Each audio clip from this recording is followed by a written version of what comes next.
let's see what we can get going here with the beginning of match 3. I know you're playing with a green-white deck over there, XO. Usually my favorite colors to be in. Yep, today I'm playing Selesnya. Not my normal colors, but sometimes that's just what you got to do in Cube. I did not like that first hand there. For those who missed it, it was a Maze of Ith, a Desert Twister, an Angelic Renewal, some Frost Beasts, and a Land of War Elves. Really, it was the land, lack of land, that kept me off of that hand. For sure. Don't blame me for tossing it. This looks a lot better with that lawn we're opening. Yep, and I'm tossing the Desert Twister there just because it's the highest end of the curve, but keeping that hand because I have my lands and then Land of War Elf, so I'm going to be able to play some stuff. Looks good to me. See what I wake up with here.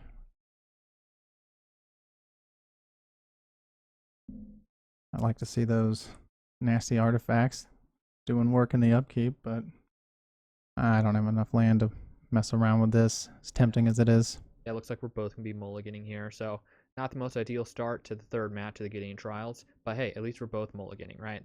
Yeah, it's nice to just, at least we're all square. Yep, all square. And you know what? Since I'm already 2 matches up, I just get to kind of relax today.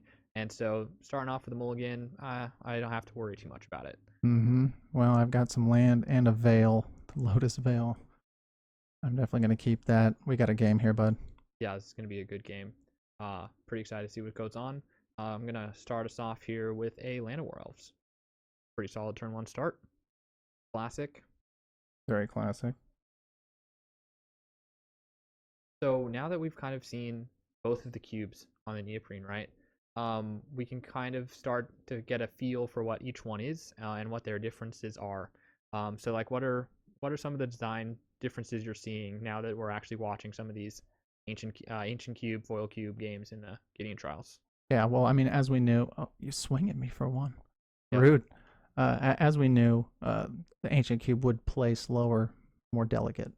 And I definitely like to see the power that your cube can just materialize on the board. Blade Splicer being immediately coming to mind, but Right. nothing like that in the ancient times. But I like highlighting the two different time periods that our designs cover, and contrasting those. So we both get to show off what we know best. Yep, definitely. And another thing that I really like is seeing the cards that are within both cubes. Like for example, in your opening hand here, you have a mind.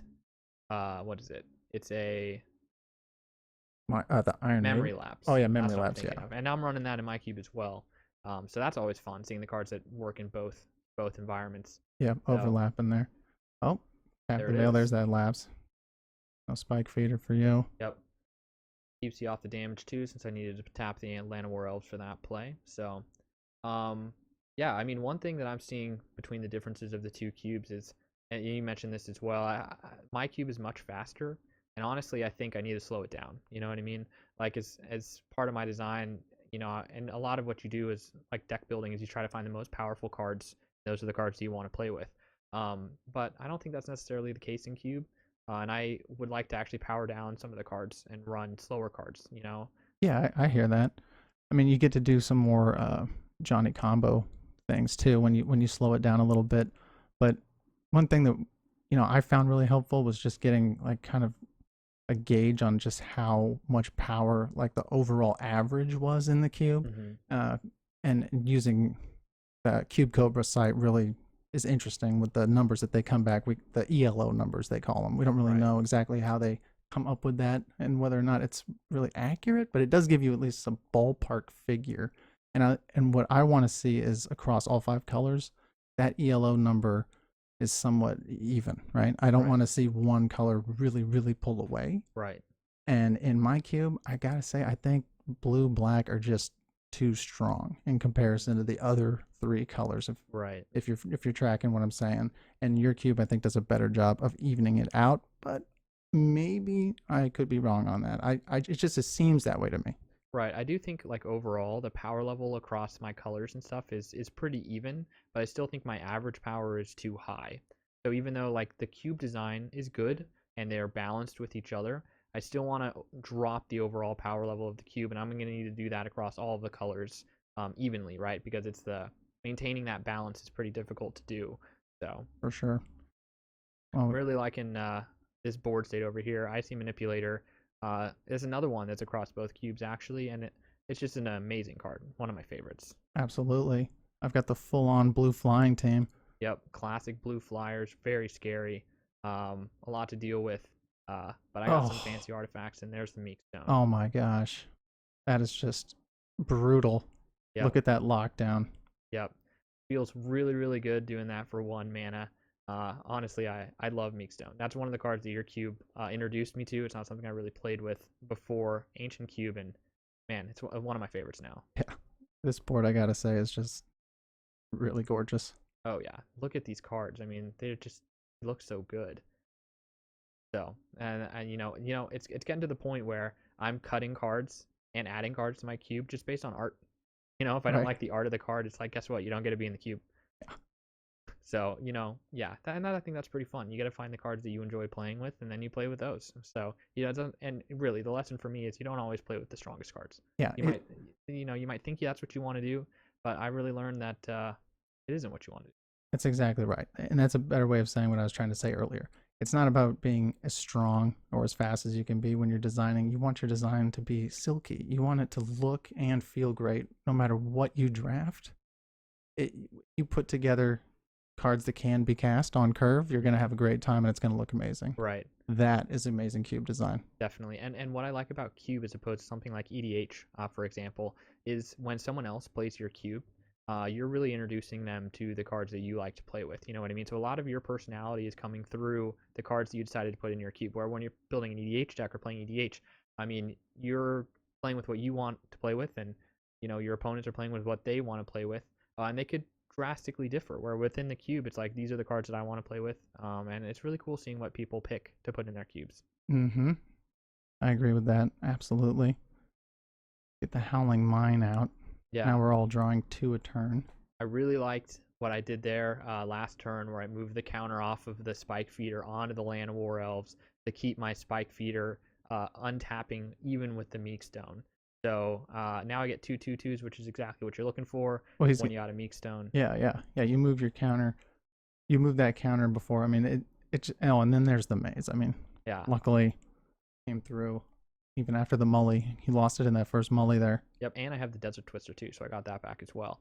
Both fantastic cards in the Ancient Cube. Desert Twister is another one of those cards that I just fell in love with through the Gideon trials.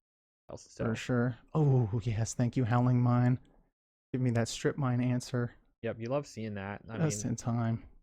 I love those card interactions, like Strip Mine, Maze of It. You put that in a cube, and you got to watch them interact with each other.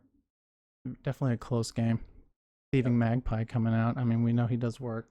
Yep, gets under the Meek Stone too, which is really nice. So now you're kind of back in this game, in my opinion. I'm back in this game. I hit you with Magpie. I mean, that's him drawing 3 cards in 1 turn. Yep.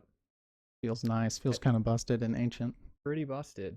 I still have that Icy Manipulator, though, which is just going to keep your threats. Like, even though you got the Magpie, it's like I still get to Icy it, which is just insane. It's like now you need 2 cards.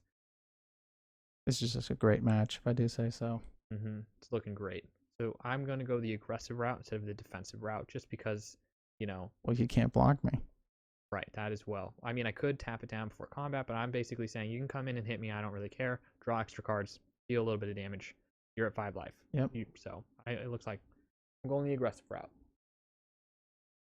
Definitely a smart play. I'm running out of time. And there's the tendrils, so might as well just toss that air elemental. It's not doing me any work anyway. Right. Good old black sacrifice. Get rid of one of those. Get rid of. Well, yeah, you would have had a Herald of Sarah come out. That wouldn't have been any good. Yep. Herald of Sarah. Beautiful card. Not a great answer, but at least it's something. Gonna have to pass it.